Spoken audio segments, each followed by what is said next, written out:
The countryside. Peaceful, relaxing, and breathtaking to look at. If you're like myself and live in a city, chances are you'll have heard many people talk about picking up all their stuff and moving into the countryside to live a life of tranquility. But some people make a living out of the country, moulding and shaping the landscape to survive. No, I don't mean Bear Grylls. They're called farmers. And if stepping into Wellington boots in real life and trouncing through mud is not something you particularly want to do, at least you can do it virtually in Pro Farm 1, an add-on to Farming Simulator 2011. Let's talk about the objective of the game before we get to any of the new additions. You are an agriculturalist, which is just a really fancy word for farmer. Your objective is to make a vast amount of money from harvesting and looking after cows, and you can do this by using a selection of vehicles that attach to an army of tools.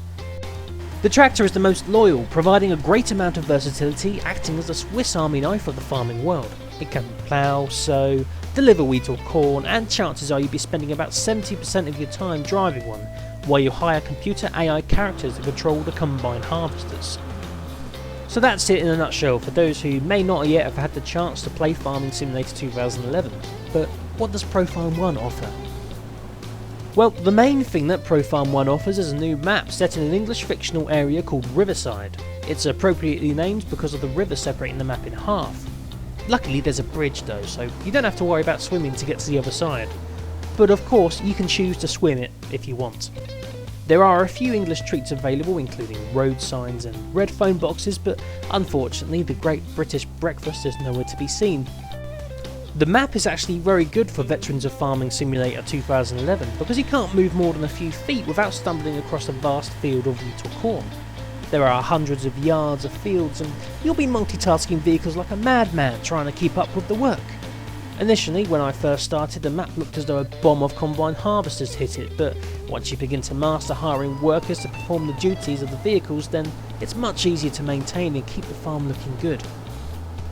Additionally, the mod also introduces a selection of vehicles including New Holland tractors and combine harvesters. They have a lot more power than the traditional vehicles, which makes it easier to maintain the fields. They've put a lot of work into making these new vehicles really stand out. The interiors have a great design to it, including all the dials and switches, and you can even choose to open and close various windows. I don't believe that it affects the gameplay, but it's these little things that make you feel more involved and immersed in the game world. The add-on does its job at delivering a new map and a variety of extra tools and vehicles. You'll still need to use some of the original vehicles, but you're given a greater option of variety. It's easy to set up, you can play as you please, and there's a great deal of depth to it. I need to stress though that this is an add-on, and if you don't own Farming Simulator 2011, then it won't work, so you're going to need to pick up a copy. But if you've already bought Farming Simulator 2011 and fancied a little bit extra, then this is a welcome addition.